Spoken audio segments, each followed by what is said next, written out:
So we have children starting in our gecko class at 3 years old. So the 3 and 4 year olds are geckos.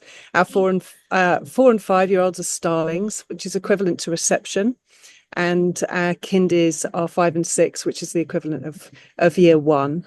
And then we have a primary school, which goes from grade 1 to 5. Oh, and something just broke beneath my feet. So yes, and we have about 300 children, and I start my day at the gate. So just to give you a bit of an impression of the school, is that I start my day at the gate, welcoming all the children in. I see their smiling faces, I see them running through, and I start my day, in fact, teaching yoga. So I welcome all the children. The children's day starts around 8:15. And at the moment, I'm teaching 300 children yoga because I feel like it's a wonderful way to connect with my students and make sure that I can see how happy they are. And we do some breathing exercises. We obviously do some poses and some asanas. We're talking about, this morning I was with the grade 4s and we talked about the 8 limbs of yoga and how we did some breath work, then we did some yoga work, and then we worked as a partnership and did some partner work. So, and every day I see different students, and it's a wonderful team of incredible teachers from all over the world. And yes, it's well-being is definitely at the heart, and the community spirit, focusing on making sure that the children have a deep connection to themselves.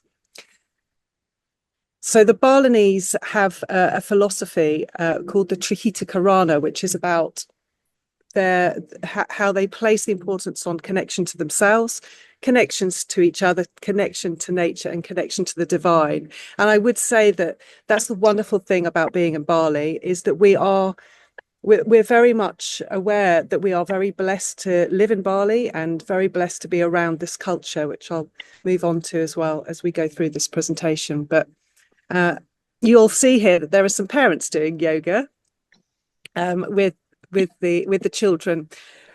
We try and involve the parents as much as possible because we feel we see the benefits of the students being able to tell the parents about their learning.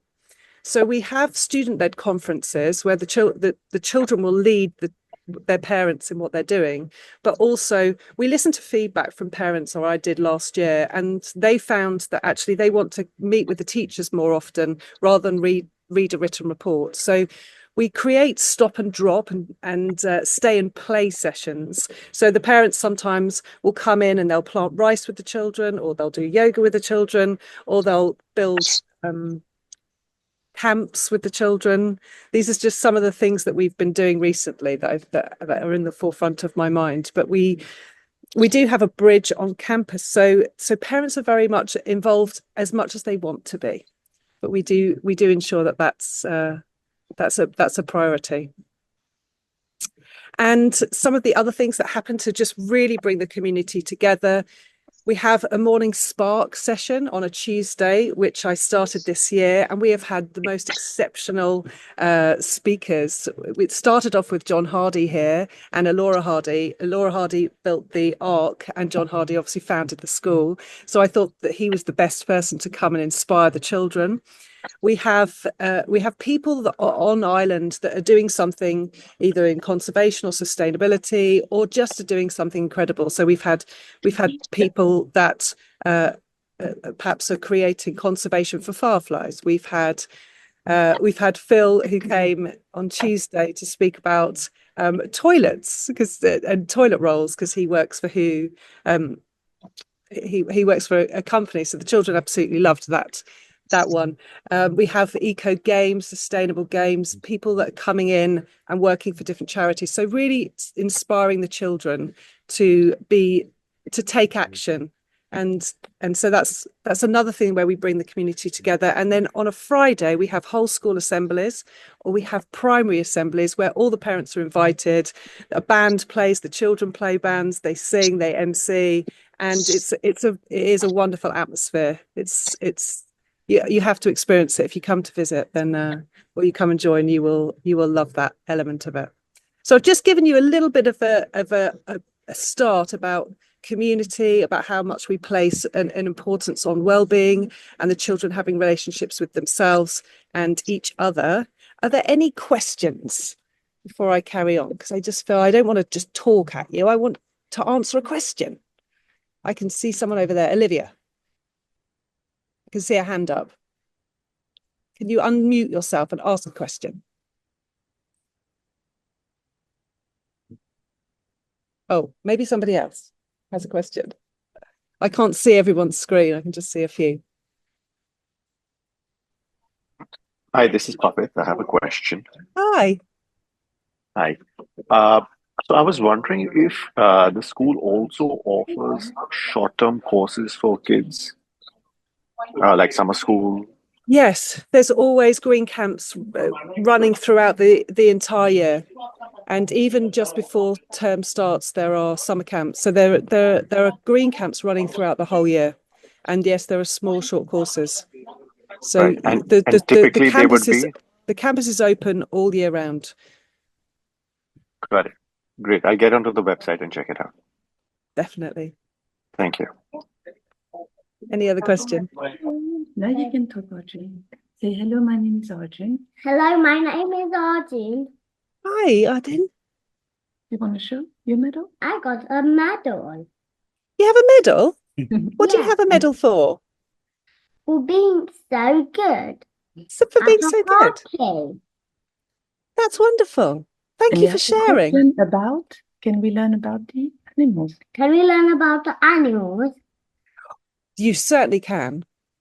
Like I said, I mentioned fireflies because we had a conservationist come in, but we have some pigs on the campus. We have cows on the campus. We do have snakes on the campus, but we don't necessarily feed them. 3,000 types of snakes. I can't hear very well, but yes, we do have cows and pigs and rabbits on the campus. There's 3,000 types of snakes. You know that there are 3,000 types of snake? Yeah. Wow, I hope that they are not all in Bali, but there are definitely a few. We have an emergency group just in case Some of the snakes are venomous. Yes, none have been venomous on campus in the year and a half that I've been here, just to put everybody's mind at rest. So lovely to chat with you. Thank you very much. Okay, so I'll just carry on doing a little bit more presenting, and then please do feel free to come up with a question. We have a question. Oh, okay.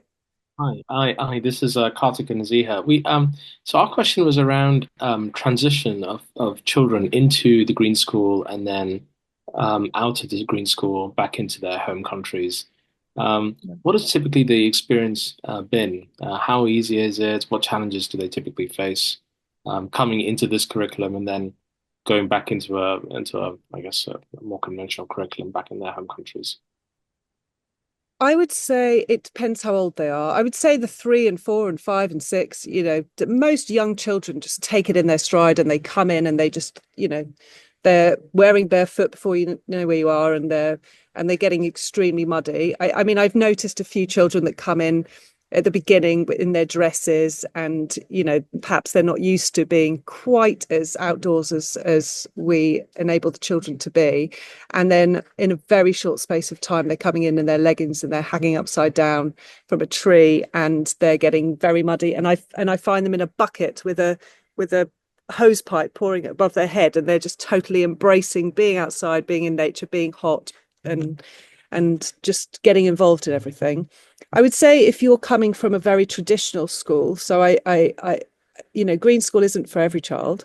If you've come from a traditional, or I know a child came from a French Elysee school, so that was very strict and very conventional, and they were older. So when a child's perhaps had a particular formative years in a system, if that's working for them, to suddenly put them outside in nature all day, outside, no walls, I think it can be quite challenging. It's quite, these children they learn stamina just from being in the heat. I mean, this morning, just because I'm British and I like to talk about the weather, this morning was the first time I was cold, because there was really biblical proportions of rain this morning, and now I'm boiling. So it just on that level, the children will come in, they're outside all day. We have created calm corners and Zen dens for them so that they can take themselves into and have a beanbag and have that space. And so that's about self-regulation. So the children learn a lot more quickly about having to tune into themselves and say, oh, hey, I need to lie down a little bit. But the campus is quite challenging. They walk around on volcanic stones in barefoot, and so many of them are in barefoot and they're running around. And we entered them into a competition, a cross-country competition, and we'd done no training with them, and they all beat everybody because their stamina is really quite amazing. But I would say if you've come from a very traditional school, coming into that, you'd hope that the children love nature, love getting dirty, and love embracing new experiences. But I guess there could be children that perhaps don't like that, but I've not come across many. I hope that kind of answers your question. Yeah, thank you. How about the transition back to a more traditional school system? Well, I think it's all about the way that the family embraces it. If you're going to sort of say, let's go on an adventure together, we're having a sabbatical, we're going to live in Bali, we're going to be open to all the experience that they have to offer. We have new moon ceremonies every month and full moon ceremonies. There are so many various holidays and moments in the Balinese calendar that we do honor. So we're coming up to a really incredible season next. So all the children have been making oga-ogas. So they have big statues to scare away the evil spirits, and the children have been making them. Each grade makes them. Next week they will be taking their oga-ogas out into the local community, and they'll be bringing it back. And then we have there is a ceremony called Nyepi where there's no electricity, there are no flights. Bali closed the airport. I mean, it never happens anywhere else in the world. So it's about embracing all that Bali has to offer.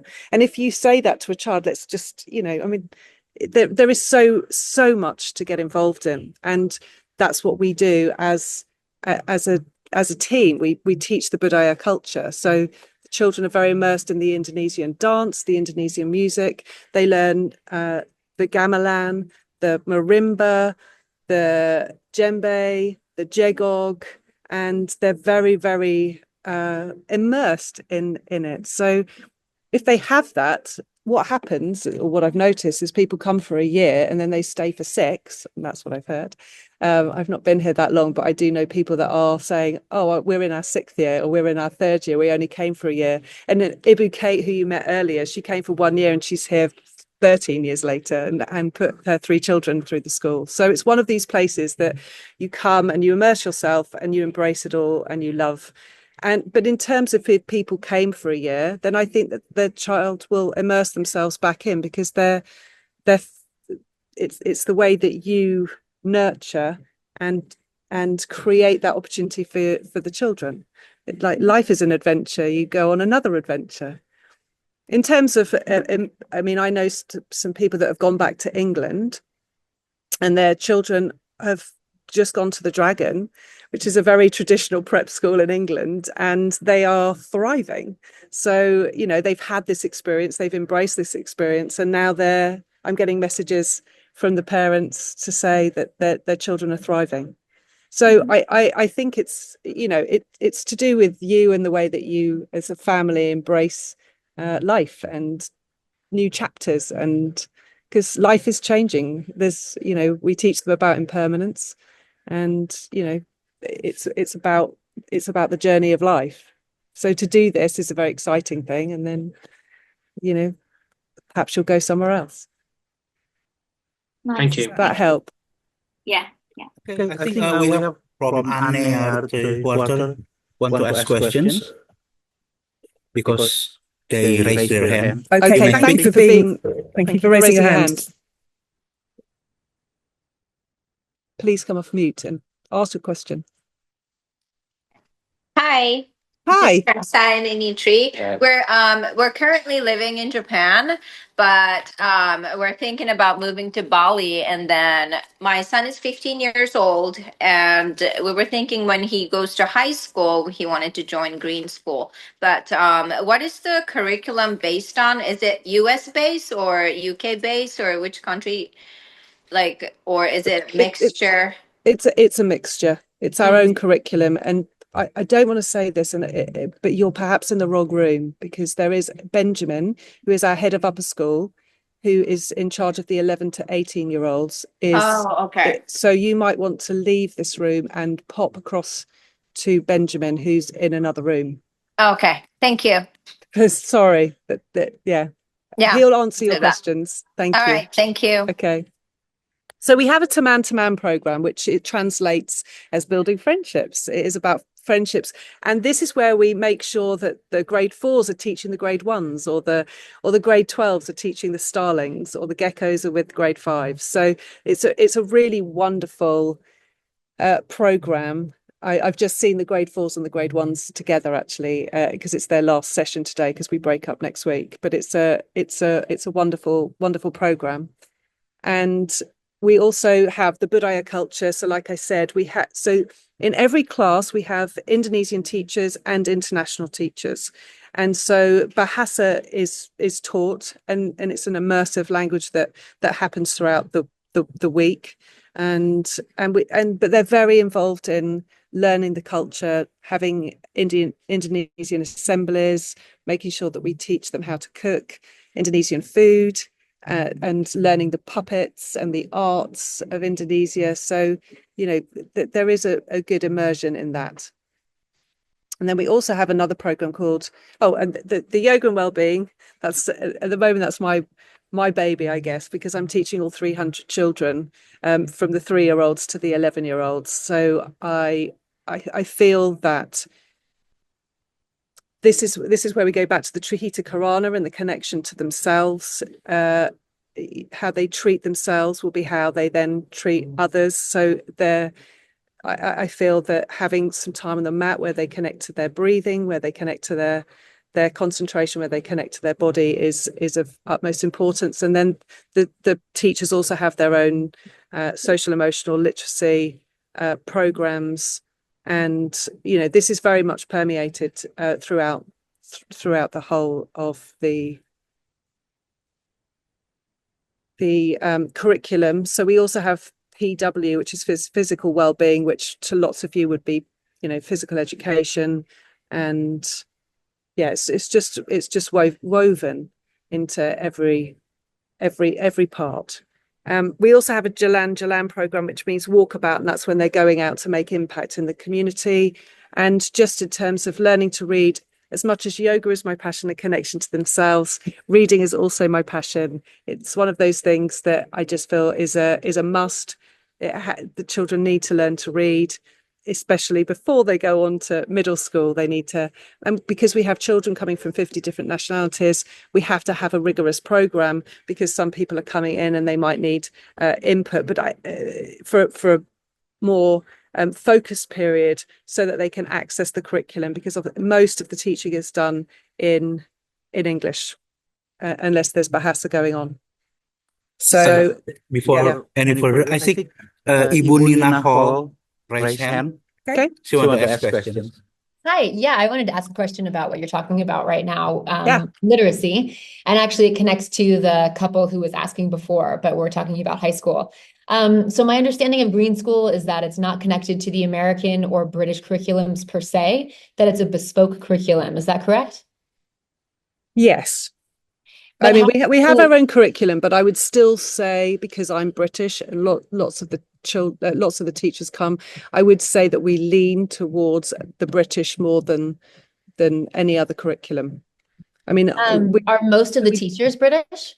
They're not. I mean, we have Irish, British, Canadian, Australian. Is there a mainly program? There is. We use Read Write Ink.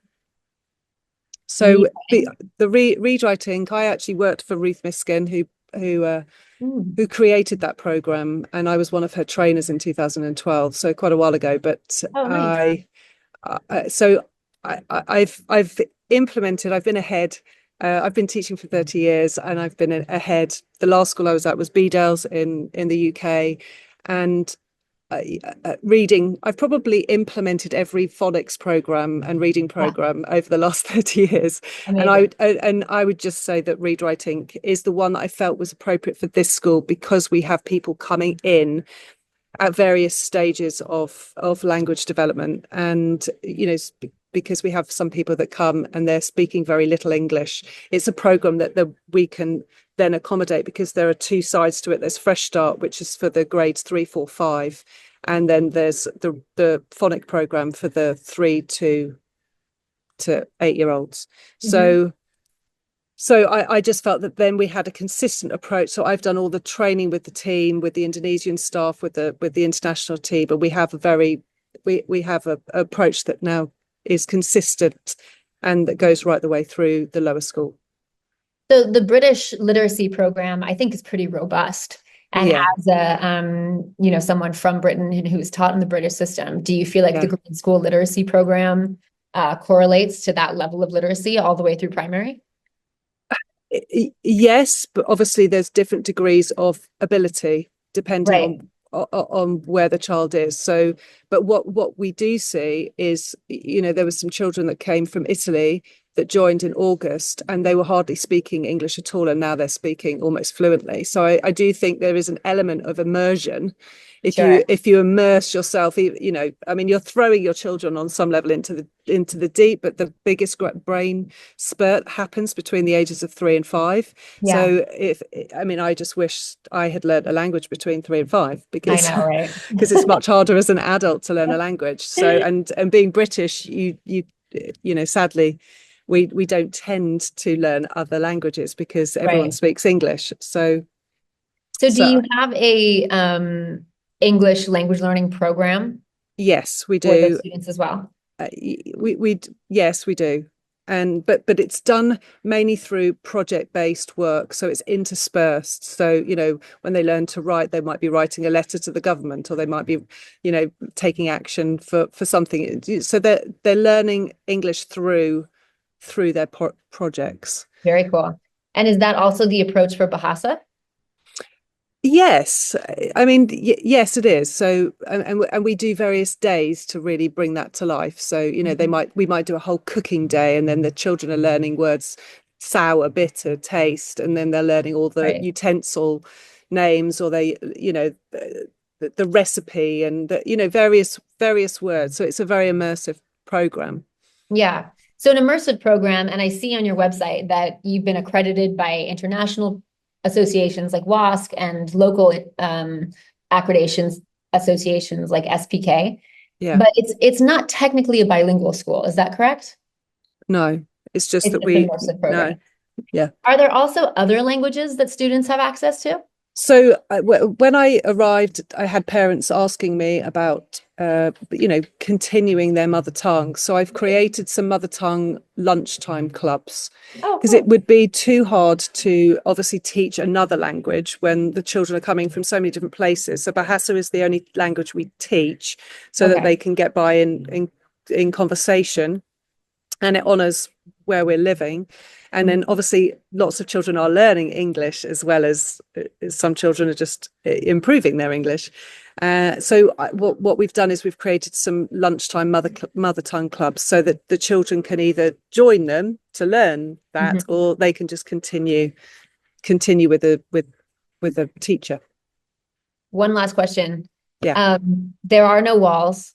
So how do you protect your books? There are no walls.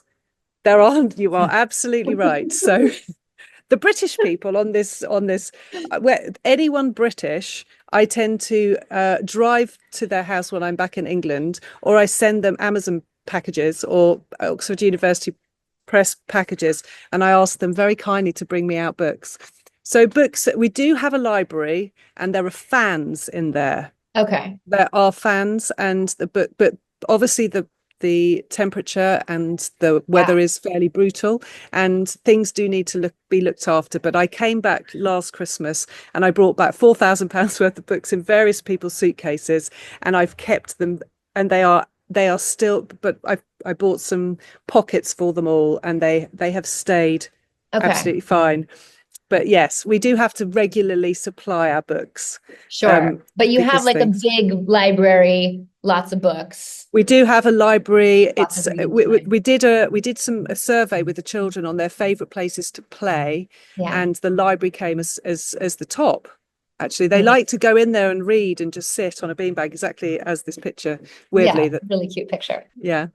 Oh, that's incredible. Thank you so much, especially Pleasure. I had a barrage of questions there. So thank you. Pleasure. Any other questions? Okay, I'll carry on, and then I might come up with something else. So I'm just looking at was there? Oh, that was there. So learning to read, and then our program is student led. So this is why it's quite hard to put up a curriculum wall or anything, because you don't always know where the children are going to go with it.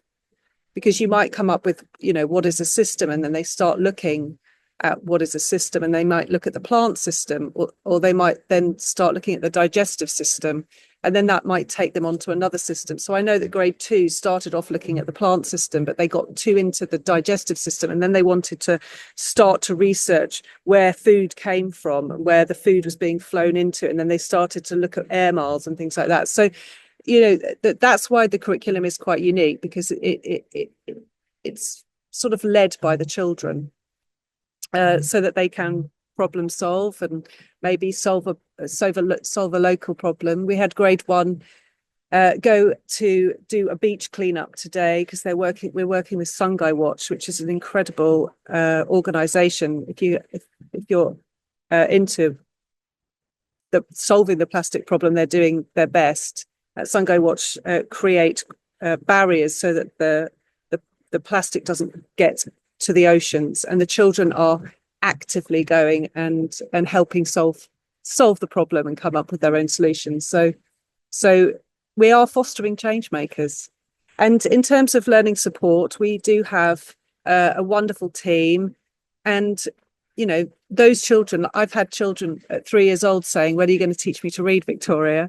But I've equally had children at 6 or 8 or whatever that need different levels of learning. So we do personalize our program to ensure every child has access to thrive. So any other questions?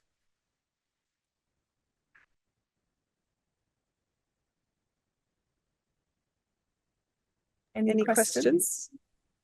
Yes, I think from Ibu Christine Kalmo. Hi, everyone. Yes, thank you. I have a couple of questions, actually. So first one is just about the proportion of students that are there like for long term, for many years, and how many students in the lower school are just like coming for a year or even less than that. I haven't really come across many that have come for less than a year. And lots of our students have been here since geckos and starlings. So they've been here, they're in grade 4 now, and they were in starlings. So they've been here for at least 5 years, 6 years. So that's not to say that children don't come and then they form really strong friendships, and then a person will leave after a year or two. So there is that transient nature, of course, in an international school, but we do have a, bearing in mind it was my first year last year, there are many children, I don't know the percentage, that are still here this year. And like I said, with people come for a year and then they stay for 3 or they stay for 6. So, we do have many students that stay on.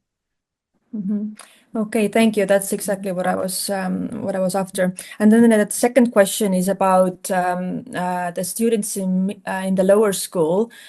Do they have a main educator and then additional specialty teachers, or how is their relationship with the teachers?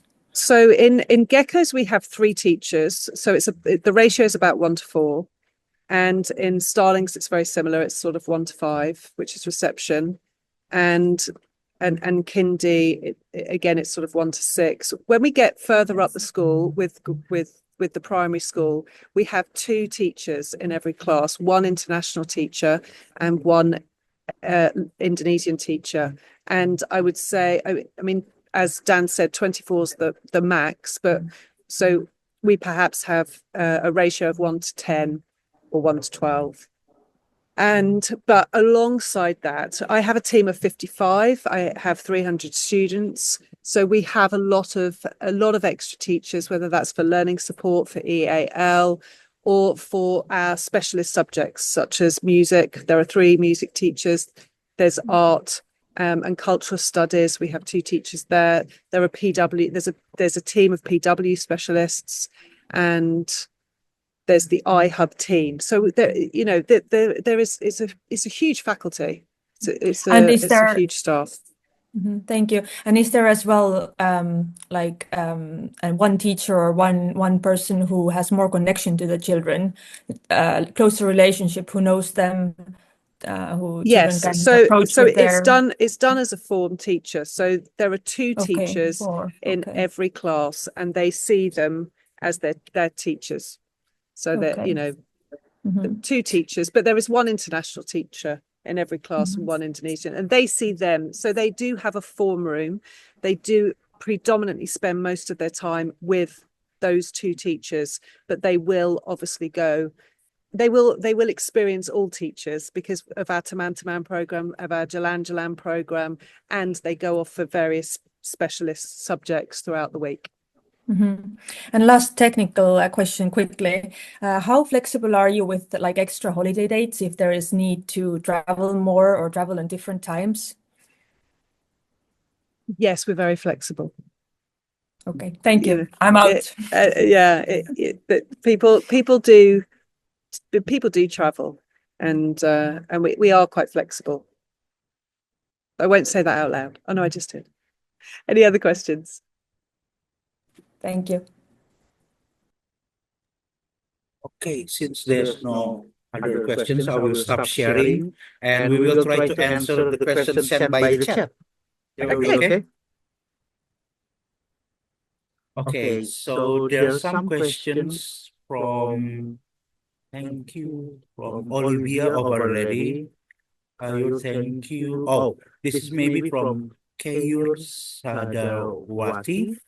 We'll have to come and visit person in our children. Thank you very much. And from Ibu Dinaho, what time does the school end? Day end. What time does the school? It ends at 3 for the early years and 3:15 for the primary school. The reason why I'm speaking so weirdly is because I can hear myself in my headphones. Thank you, because it was sort of like I was almost on volume in my ear and speaking out. So yes, the day starts. So I'm at the gate at 7:45. Most people come around 8 to 8:15. Traffic is what it is in Bali. So some people are still coming through the gate at 20 past 8 sometimes. But yoga starts at 8:15 and the lessons start at 8:15. So we do aim to start at 8:15. And yes, the day finishes a little bit earlier for the earliest children at 3, and it finishes at 3:15. And then there are ASAs, after school activities like mud wrestling and dance and music and coding and various other opportunities to stay. But really, especially for me as the early years and the primary, I do think that at the end of the day of being in the jungle, they want to come home and jump in the sea or jump in the pool or just be at home. So but the mud wrestling is pretty special, so you'll all have to have a go at that. Any other questions? Are all in. Are all teachers expected to speak Bahasa? We are learning. So the international teachers have lessons. The school provides free lessons weekly for all the teachers to attend.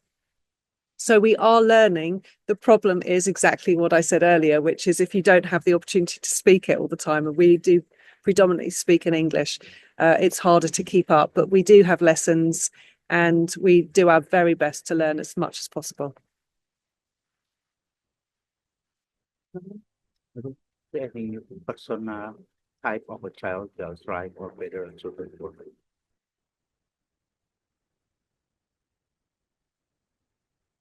I mean, obviously, a child that likes getting dirty, but to be honest, I think when the children come, children just embrace. You know, they embrace being outside. They embrace seeing the butterflies pass by, and so I don't think it's better suited. I guess, you know, someone that loves being outdoors. I mean, right now the biblical proportions of rain have started again. Someone that's adaptable and flexible. It sounds like there's going to be massive thunder and lightning in a second as well. You know, bend like bamboo, but that's what this school creates. It creates this a child that suddenly does bend like bamboo. I mean, on Friday we had a whole school assembly, and suddenly 10 minutes before we were all due to be at the Ark, the rains came down, and we were celebrating Holi, and the Indian community did their own dance in front of the community, and then it was raining, and all the children just were dancing in the rain, and they were throwing, you know, color at each other, and it was just a moment. You had to suddenly bend like bamboo. The weather turned, and everyone just enjoyed the party. So, yeah, I think every child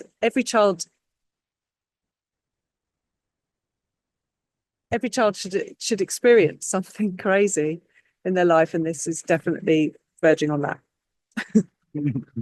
Anything else? Yes, there's somebody asked, do you bring technology into your curriculum? So in the early years, we don't really use screens or too much technology. I mean, we do still listen to music and show them pictures or clips that might inspire, but we don't really use screens. We don't have interactive whiteboards. But we do, and in the primary, again, it's the same, but we do have some Chromebooks. The children, when they need to work on a presentation or they're needing to do some research for a podcast that they're presenting or something that they're learning or doing, then we use technology to assist their learning, but we don't use much technology. But and then so there's not much screen time happening at Green School. We do still have projectors though, and you know, children will it's not that it's not here, and we do still teach them, but it's not a priority. Any other questions? How many classes are there in the first grade? There are 2.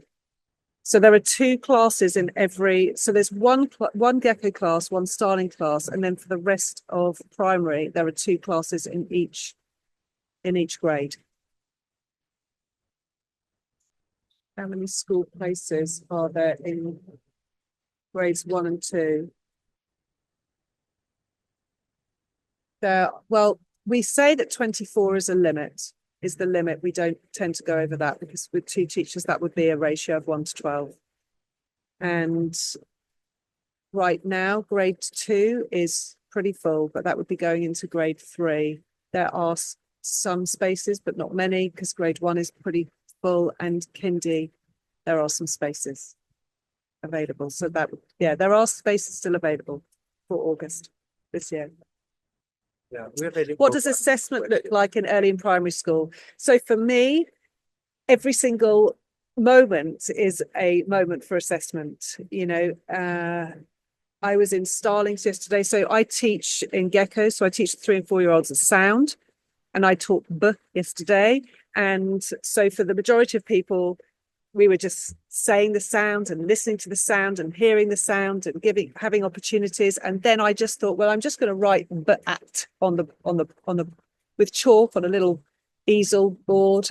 And because I looked at a child and I said, what's this sound? What's this sound? What's this sound? And they then said, and then by one child saying it, another child shouted out that, and they just read their first word. So it was a moment.